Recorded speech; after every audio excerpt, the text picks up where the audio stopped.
pour des œuvres bonnes que Dieu a préparées d'avance, afin que nous les pratiquions. Seigneur, on veut te remercier pour ta parole, on veut te remercier pour cette grâce si grande, si infinie. Je te prie que tu parles à notre cœur ce matin, tu parles à travers moi et que tu puisses vraiment réaliser à quel point ta grâce est merveilleuse. Amen. À travers ce texte, Paul va nous décrire les triomphes de la grâce. Et on va voir que sa grâce nous rend la vie pour que, à notre tour, nous puissions manifester la puissance de sa grâce. C'est un texte qui est magnifique, qui est super dense. On aurait très bien pu faire plein de prédications pour étudier ce texte. Et on va voir comment la grâce triomphe. Comment la grâce triomphe de ses plus grands adversaires, de nos plus grands adversaires. Comment la grâce triomphe de la mort spirituelle. Comment la grâce triomphe de Satan, de notre nature, de nos désirs qui nous éloignent de Dieu. Un par un, la grâce de Dieu vainc ses ennemis. La première chose qu'on voit dans ce texte, c'est que la grâce de Dieu est face à nos adversaires. Et Paul, il va énumérer les plus grands adversaires de l'humanité. Il va parler de la mort, de la condamnation, de l'enfer, du diable. Il va parler de notre volonté égoïste. Mais la grâce triomphe. Il dit, vous étiez comme ça, mais vous ne l'êtes plus. Vous étiez mort, mais vous êtes vivant. Nous étions morts, maintenant nous sommes en Christ. Et dans ces premiers versets, on voit plusieurs adversaires de la grâce. On peut en citer au moins 3. Le premier adversaire, c'est la mort spirituelle. Vous étiez morts à cause de vos fautes et de vos péchés. Vous étiez morts à cause de vos fautes et de vos péchés. Et ça nous renvoie à Genèse, à Adam et Ève, où Dieu leur a dit, si vous mangez du fruit, vous mourrez, c'est certain. C'est ça la conséquence du péché. Le salaire du péché, c'est la mort. Le péché nous sépare d'un Dieu qui est parfait. Il n'y a aucun point commun entre Dieu et le péché. Il y a un fossé immense. Le péché ne peut pas être en la présence de Dieu. Et la Bible nous dit que quand l'homme est devenu péché, quand l'homme a choisi de pécher, il est devenu mort. Vous étiez morts par vos fautes et par vos péchés. À cause de notre péché, nous sommes des cadavres spirituels. Vous étiez morts à cause de vos fautes et de votre péché. On est incapable de plaire à Dieu, incapable d'aimer comme Dieu. On n'est plus du tout dans les mêmes standards que Dieu. Et Augustin parlait de dépravation totale. C'est l'idée qu'on est pourri, complètement pourri. Et quand le péché rentre dans le monde, l'homme est incapable d'avoir une pensée à la hauteur de celle de Dieu. L'homme est incapable d'avoir une œuvre qui atteint les attentes de Dieu. Parce qu'il y a du péché dans tous les domaines de notre vie. Il y a du péché dans tout ce qu'on fait. Même quand on sert l'Église, il y a souvent du péché. Il peut y avoir de l'orgueil. Et on ne peut jamais avoir un seul désir parfait, sans dépendre de la grâce. Jean Calvin écrit dans son institution chrétienne, « Notre nature n'est pas seulement vide et destituée de tout bien, mais elle est tellement fertile en toute espèce de mal qu'elle ne peut être oisive, tandis qu'elle ne produit pas quelque chose de mauvais. » Nous sommes complètement mauvais dans tous les domaines. Et cette réalité, elle n'est pas, c'est pas quelque chose qui est arrivé avec le Nouveau Testament, c'est quelque chose qu'on retrouve aussi dans les psaumes, le psaume 14 qui dit « Tous sont égarés, tous sont pervertis. Il n'en est aucun qui fasse le mal, qui fasse le bien, pardon. Pas même un seul. »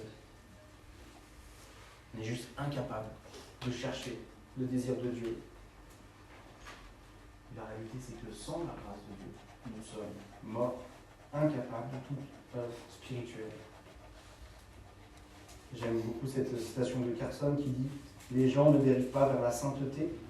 En dehors de l'effort poussé par la grâce, les gens ne sont pas attirés par la piété, la prière, l'obéissance aux Écritures, la foi et le plaisir dans le Seigneur. Nous dérivons vers le compromis et l'appelons tolérance. Nous dérivons vers la désobéissance et l'appelons liberté. Nous dérivons vers la superstition et l'appelons la foi.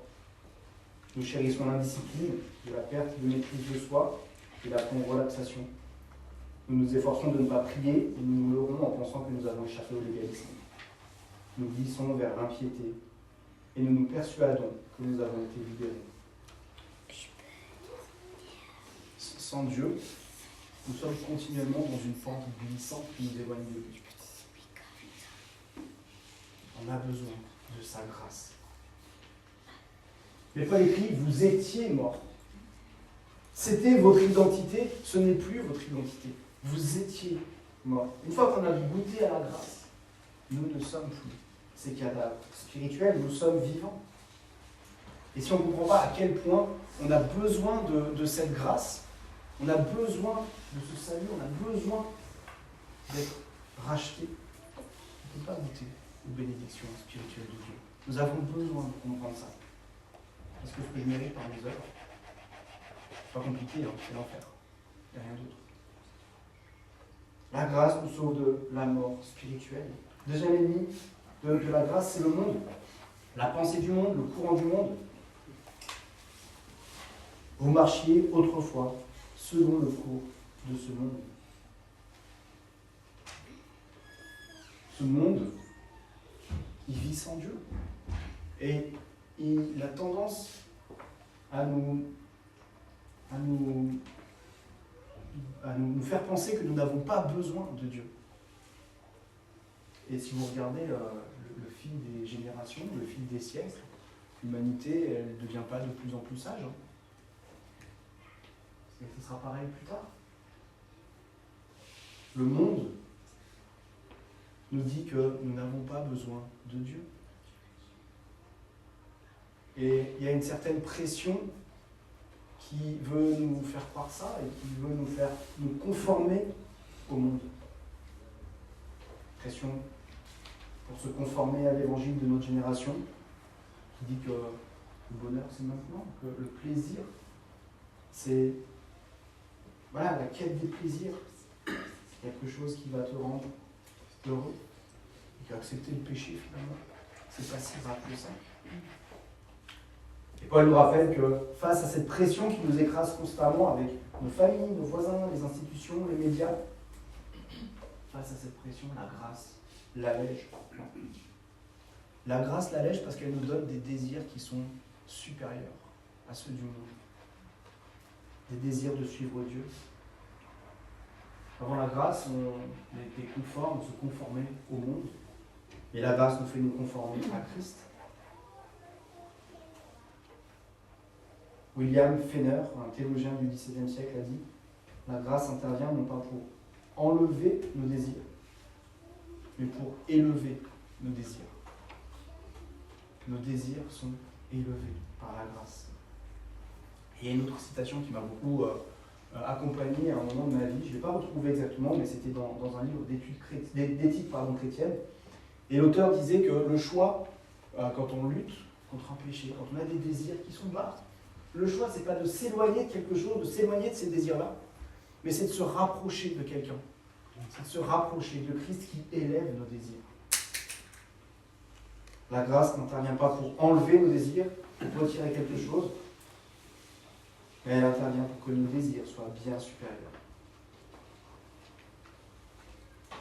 Deuxième adversaire de la grâce, c'est donc l'influence du monde. Mais Jésus nous affirme en Jean 16, « Prenez courage, j'ai vaincu le monde. » La mort, le monde, et le troisième adversaire que l'on voit, selon le prince de la puissance de l'air, cet esprit qui agit maintenant dans les fils de la rébellion. Satan lui-même, Satan qui est opposé au plan de Dieu depuis le début,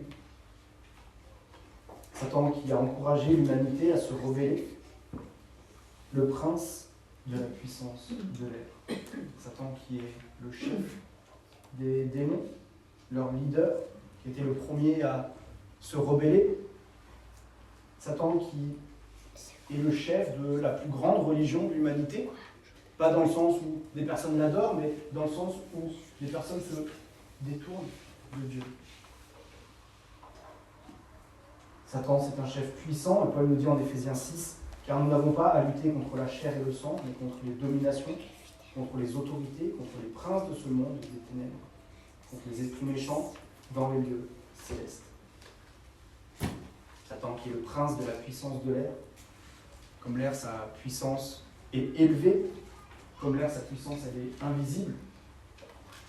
Et comme l'air, sa puissance, elle englobe toute la terre. La majorité de la terre est sous sa domination. Et le but de Satan, c'est qu'on se conforme à cet esprit de rébellion. De nous convaincre que sans Dieu, on peut très bien vivre notre vie. On peut très bien être sans Dieu. De nous faire croire que l'important c'est l'instant présent, l'important c'est aujourd'hui, que c'est aujourd'hui qu'il faut investir. Et qu'il n'y a pas d'espérance plus tard. Satan il utilise la mort, la peur de la mort, pardon. Il n'y a pas d'espérance. Satan il utilise le mensonge, c'est le père du mensonge. Il veut empêcher l'humanité de croire en la vérité. Satan il utilise la tentation, il a tenté Adam et Ève, il a tenté Ananias et Saphira, il a tenté son succès Jésus. Il utilise la violence, la destruction. On a un adversaire redoutable. On a un adversaire redoutable. Et peut-être que finalement, l'arme la plus puissante de Satan, c'est nous. Parce que, honnêtement, on n'a pas toujours besoin de lui dans le péché. On n'a pas toujours besoin de lui pour mettre Dieu de côté. Satan, il est limité. Hein, il n'est pas omniprésent comme Dieu. Il n'est pas omniscient, il ne sait pas tout. Mais c'est un adversaire de la grâce qui a été écrasé. Et finalement, on pourrait même citer un quatrième adversaire, c'est nous-mêmes. Nous-mêmes. Et nous nous conduisions autrefois sur nos convoitises charnelles. Mais finalement, peu importe les ennemis, peu importe les adversaires, la grâce de Dieu triomphe toujours. La grâce de Dieu triomphe de tous ses adversaires. La grâce de Dieu, elle est plus forte. La grâce de Dieu, c'est notre meilleur allié. Et on va voir les différentes manières dont la grâce de Dieu triomphe. Sans la grâce de Dieu, notre identité, c'est la mort, comme on l'a dit. Sans la grâce de Dieu, nous sommes morts spirituellement. Nous sommes déconnectés de Dieu, nous sommes incapables de toute œuvre bonne, nous sommes incapables d'avoir une pensée à la hauteur de Dieu. Et notre identité sans Christ, sans la grâce de Dieu, elle est incomplète. Notre âme est en souffrance sans Christ. Le péché nous rendait esclaves à cette conduite dictée par la conformité du monde. Et la suite logique de ça, la suite logique de cette vie sans la grâce de Dieu, c'est la colère. Le salaire du péché, c'est la mort. C'est la suite logique. Et l'identité d'une personne sans Christ, elle est terrible. C'est la mort spirituelle. Une éternité sans Dieu. Et ça brise tellement le cœur de Dieu, que Dieu est plein de compassion. Dieu est riche en miséricorde, j'ai dans ma version. Dieu est riche en compassion dans d'autres versions. Littéralement, il souffre avec. Il est riche en compassion, il souffre avec. Quelqu'un qui a de la compassion, c'est quelqu'un qui comprend la souffrance, qui est capable de voir la souffrance chez les autres et qui est là pour les aider à porter cette souffrance. C'est ça le Dieu que nous avons. Il comprend notre souffrance et il est là pour porter cette souffrance avec nous. Et ce qui est incroyable, c'est qu'il n'y a personne sur la terre ou dans le ciel qui comprend autant notre souffrance que Dieu. Dieu nous connaît parfaitement. Il n'abandonne pas sa création et même il souffre avec nous. C'est ce que dit l'auteur de l'Épître aux Hébreux.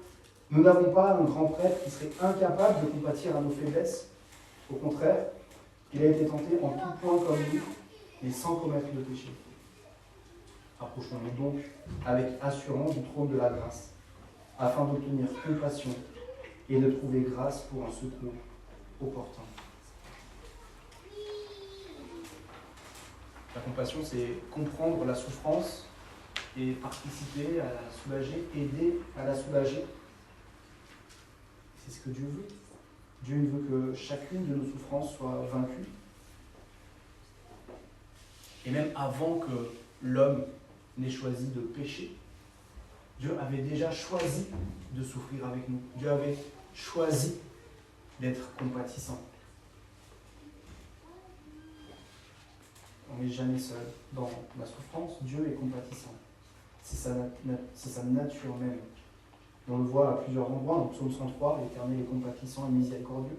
Je l'ai dit tout à l'heure. Lent à la colère, riche en bonté. Psaume 145, l'Éternel est plein de grâce et de compassion. Lent à la colère et riche en bonté. L'Éternel est bon envers tous et ses compassions s'étendent sur toutes ses œuvres. Lamentation 3, les bontés de l'Éternel ne sont pas épuisées. Ses compassions ne manquent pas, se renouvellent chaque matin. Grande est ta fidélité. C'est sa nature même. Dieu est plein de compassion. Il n'est pas devenu compatissant auprès de vous quand vous êtes devenu chrétien. Dieu était compatissant de toute éternité. Il connaît nos souffrances de toute éternité. Et il a envie de les porter avec nous. Sa grâce triomphe par la compassion. Dieu est riche en compassion. Dieu est riche en miséricorde et à cause du grand amour dont il nous a aimés, nous qui étions morts, etc. À cause du grand amour. La grâce triomphe aussi par l'amour de Dieu. La grâce de Dieu triomphe par son amour. Dieu qui est riche en compassion à cause du grand amour. Le mot utilisé ici, qui a été traduit par grand amour, signifie littéralement beaucoup. L'amour de Dieu est beaucoup. L'amour de Dieu est beaucoup. L'amour a été manifesté de plein de manières envers nous. Cet amour, il est grand et il a été manifesté envers chacun de nous. Cet amour, il s'accumule, il se renouvelle chaque jour depuis la création. Il nous a créés à son image par amour. Il a promis le Messie par amour. Et puis, siècle après siècle, il fait pleuvoir sur le bon comme sur le mauvais par amour. L'amour de Dieu. Et pourtant, des fois, on pense ne pas mériter cet amour. Des fois, on pense que pour mériter l'amour de Dieu, il faut faire ci, il faut faire ça. On a besoin d'être meilleur. Mais la vérité, c'est que comme pour sa compassion, c'est sa nature propre. Et Dieu, il nous aimait avant même qu'il nous crée. Il nous aimait avant même qu'on pêche. Avant même qu'on ait une pensée pour lui. Et on ne pourra jamais mériter cet amour.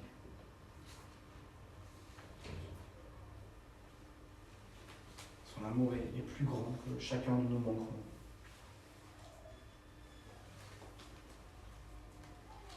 Dieu est riche en miséricorde et à cause de son grand amour dont il nous a aimés, nous qui étions morts par nos fautes, il nous a rendus à la vie avec le Christ. Il nous a rendus à la vie. Sa grâce triomphe par la vie. Parce que là où la mort abonde à cause de notre péché, la grâce fait surabonder la vie. Lorsqu'on devient chrétien, Dieu change notre cœur, change nos désirs. Dieu nous donne son esprit. On reçoit l'esprit et petit à petit, il travaille en nous et on voit les fruits de l'esprit. On a l'espérance d'un futur, on reçoit la victoire progressive sur tout le mal qui est en nous. Et si on veut que notre âme soit vivante, il n'y a aucun autre endroit, aucun autre moyen, aucune autre personne que Dieu lui-même qui peut nous donner cette âme vivante. Parce que Dieu, c'est la source de la vie. La vie est en Dieu. Aucune expérience humaine ne peut donner la vie. La vie, ça vient de la source. Et la Bible nous dit que Dieu est la source de la vie. Et si on veut être renouvelé, soyons connectés à Dieu. La vie génère la vie, c'est pour ça que notre vivacité spirituelle dépend de notre connexion avec Dieu. Notre vivacité spirituelle dépend de notre connexion avec Dieu. La grâce nous rend la vie. Dernier triomphe de la grâce. Il nous a ressuscités ensemble, a fait asseoir ensemble dans les lieux célestes en Christ Jésus, afin de montrer dans les siècles à venir la richesse surabondante de sa grâce par sa bonté envers nous en Christ Jésus. La grâce de Dieu est bonne. La grâce de Dieu est bonne. Et la bonté de Dieu, elle est tellement grande que Paul nous dit que afin de montrer dans les siècles à venir, autrement dit dans l'éternité, afin de montrer dans l'éternité la richesse surabondante de sa grâce par sa bonté envers nous en Christ Jésus. Sa bonté, elle est tellement grande que ça nous prendra l'éternité pour la comprendre. Ça nous prendra l'éternité.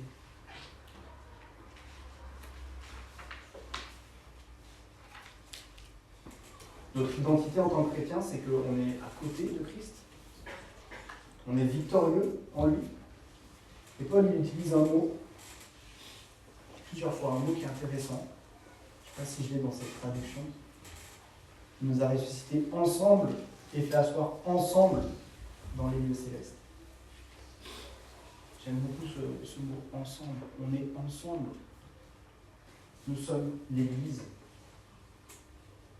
Et la réalité, c'est que la grâce de Dieu, c'est quelque chose qu'on vit en Église. C'est quelque chose qu'on vit personnellement, il nous a racheté personnellement, mais c'est aussi quelque chose qu'on vit ensemble. Dieu nous a donné sa grâce pour qu'on la vive ensemble, pour qu'on se réjouisse ensemble, qu'on le loue ensemble, comme on l'a fait tout à l'heure. Qu'on s'encourage ensemble les uns les autres. On a besoin de ça.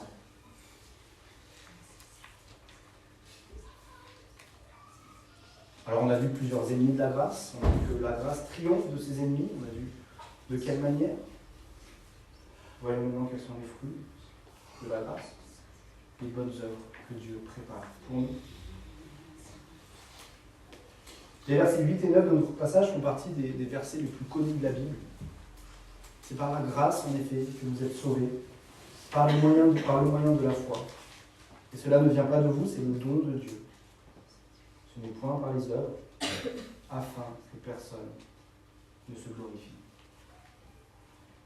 Et avant de parler des œuvres que la grâce produit en nous, on voit quelle est la première personne à l'œuvre. C'est le don de Dieu. Ce n'est pas par les œuvres, afin que personne ne se glorifie. Et on voit que Dieu, il est totalement engagé dans la grâce. On avait besoin d'un sauvetage, on avait besoin d'être secourus parce que notre péché faisait que nous étions morts. Et on voit que Dieu nous donne sa grâce pour nous sauver. On voit la générosité de Dieu pour porter tout ce qu'on ne peut pas porter. Pour endosser ce qu'on ne peut pas endosser. Pour pardonner ce que l'on ne peut pas pardonner nous-mêmes. Jésus a endossé ce qu'on ne peut pas porter. Il a pris le poids de nos fautes. Il porte sur lui nos manquements. Jésus paye lui-même. Dieu est complètement engagé dans sa grâce. Et on est désormais sous le regard bienveillant de Dieu. Dieu a envie de nous bénir. Il est totalement engagé. Et Paul nous dit que pour recevoir cette grâce, c'est pas avec les œuvres qu'on pourrait faire, c'est simplement un don de Dieu. C'est la foi. Et la foi, qu'est-ce que c'est? C'est simplement le fait de dire à Dieu, Oui, je peux pas obtenir ta grâce par moi-même. J'ai besoin de ta grâce. J'ai besoin d'accepter ce cadeau. Et dans beaucoup de religions, la faveur de Dieu, elle va s'obtenir par les œuvres que l'on va faire. Elle va s'obtenir par les œuvres qu'on va faire.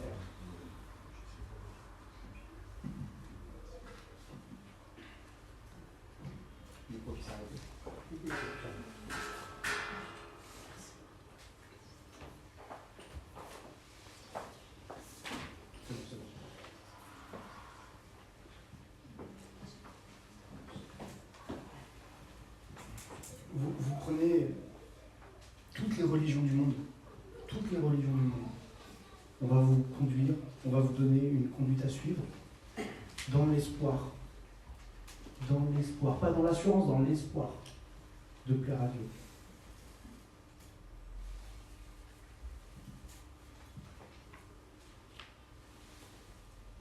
Certains se privent de manger pour espérer plaire à Dieu. Certains se privent d'autres choses pour espérer plaire à Dieu. Certains se mettent des règles très strictes. Prenez les Juifs du temps de Jésus qui avaient 613 lois, et puis ils en avaient rajouté même plus pour être sûr d'être resté dans les 613 lois. Mais c'est pas ce que la Bible nous enseigne. La Bible nous enseigne que la faveur de Dieu, elle est donnée par pure grâce. C'est un cadeau. C'est un cadeau qu'on ne peut pas acheter.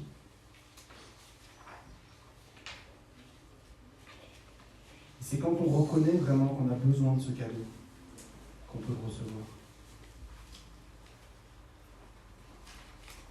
Et c'est la deuxième preuve de l'engagement de Dieu dans sa grâce, c'est qu'elle est donnée gratuitement. Paul explique que la grâce, c'est un don de Dieu. La grâce, déjà par définition, la grâce, c'est un cadeau immérité. C'est ça la définition de la grâce, un cadeau immérité. Le cadeau immérité, c'est un don de Dieu. Il y a une répétition, il y a un pléonasme. Mais la meilleure pédagogie, c'est la répétition. C'est un don de Dieu, c'est un cadeau, la grâce. C'est quelque chose qui nous est donné gratuitement. Et on a vraiment besoin de se rappeler ces choses-là. C'est un cadeau. Je ne peux rien faire, c'est un cadeau.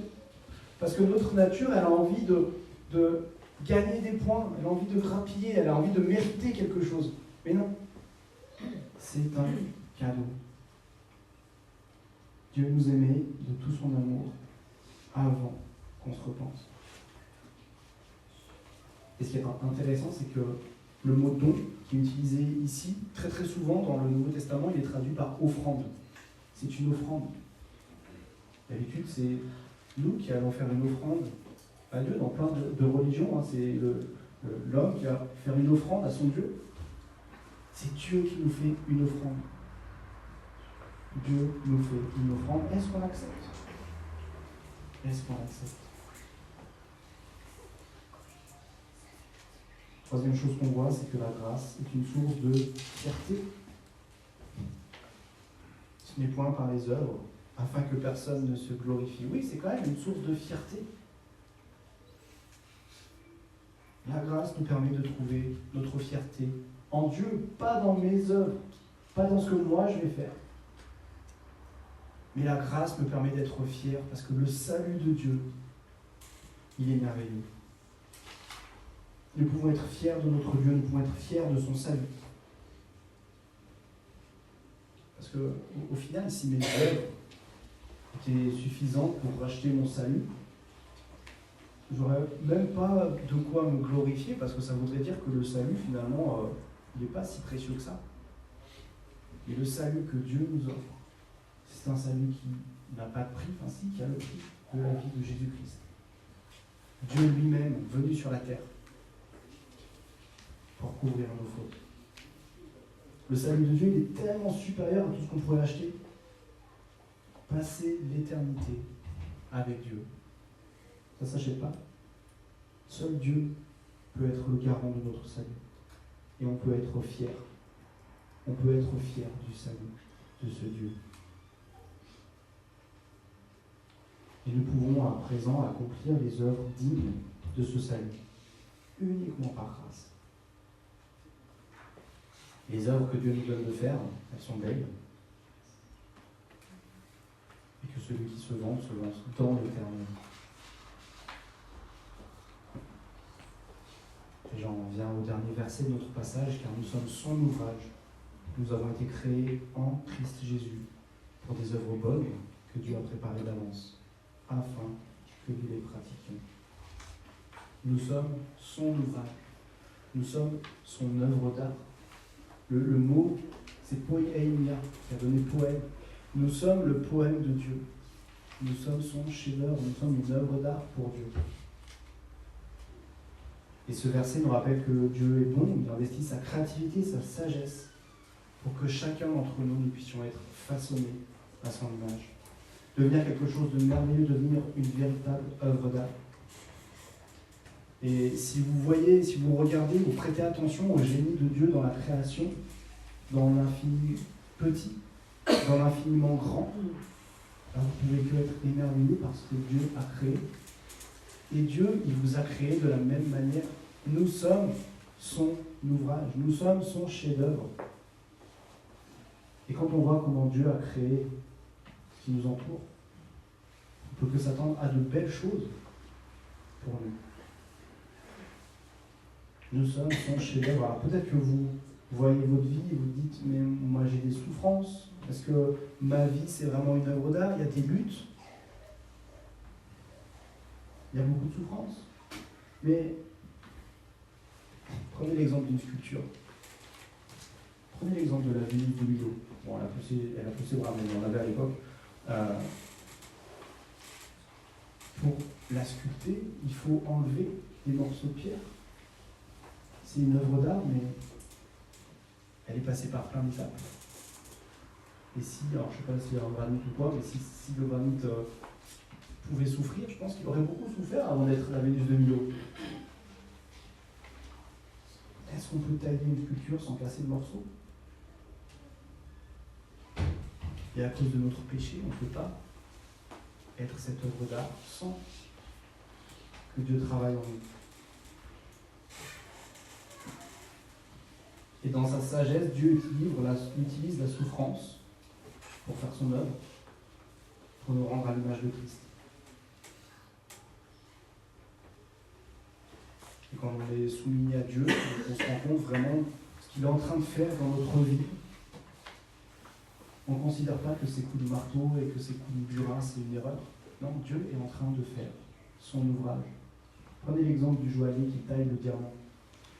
Le diamant, il a cette forme si particulière pour maximiser la lumière qui rentre en lui et qu'il brille d'une lumière magnifique. Et c'est pareil. Pour transformer un diamant brut en diamant comme on le porte, il faut tailler. Il faut enlever ce qui ne va pas. Il faut l'épurer. Et c'est la même chose quand Dieu travaille en nous. Et on ne peut pas devenir meilleur sans repentance, sans mourir à nous-mêmes. Et si on veut être de véritables œuvres d'art, nous devons laisser à Dieu le marteau et le burin. Dieu il a créé en nous la vie, et on porte plus d'œuvres humaines, et on porte maintenant les œuvres que Dieu a créées, les œuvres que Dieu a préparées d'avance. Les œuvres que Dieu a préparées d'avance, ce n'est pas forcément des œuvres extraordinaires, des œuvres sensationnelles, des œuvres qui sont éclatantes et tout. Et ce sont des œuvres bonnes, des œuvres qui nous permettent d'investir dans l'éternité.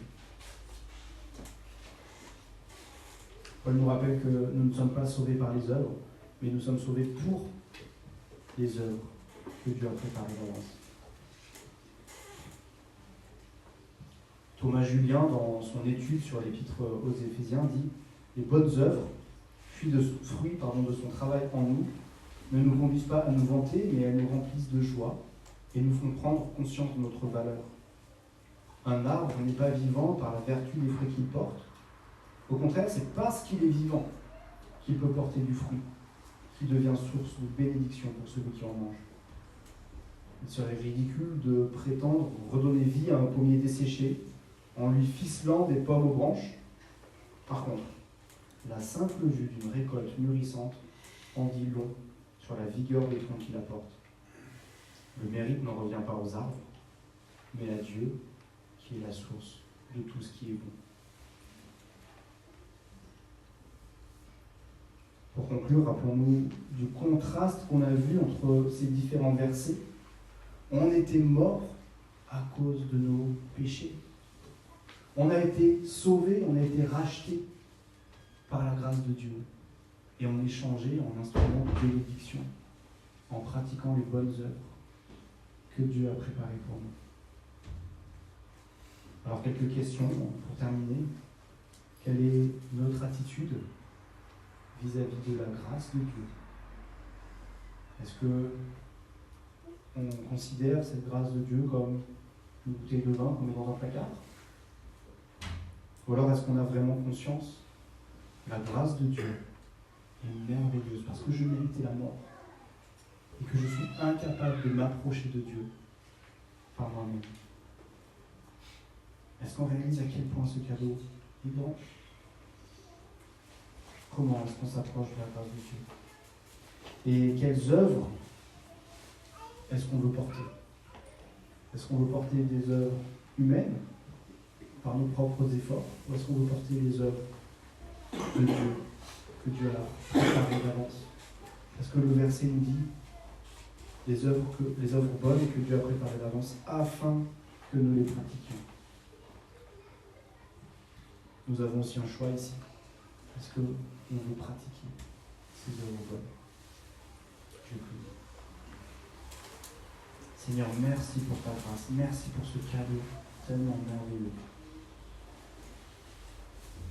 Quand je vois ma vie, oui, je vois à quel point je mérite la mort, à quel point je mérite la condamnation, à quel point je suis éloigné de toi, à quel point je ne pourrais pas racheter mon âme.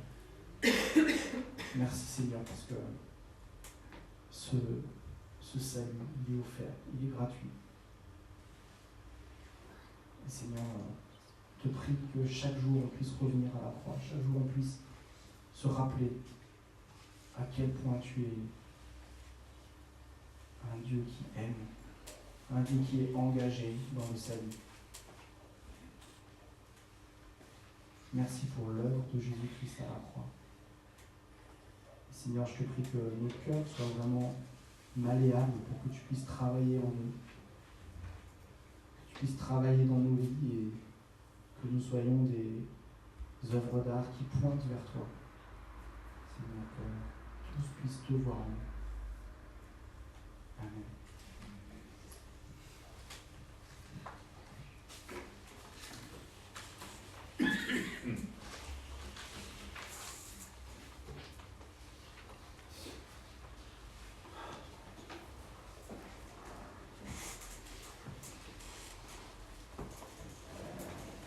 Des manières que Jésus nous a données pour nous rappeler cette grâce, pour nous rappeler de ce salut. C'est de partager ensemble le pain et le vin. Dans son dernier repas, il a pris le pain, il l'a brisé, il l'a donné à ses disciples en disant « Ceci est mon corps ». Il a pris la coupe, il a dit « Ceci est mon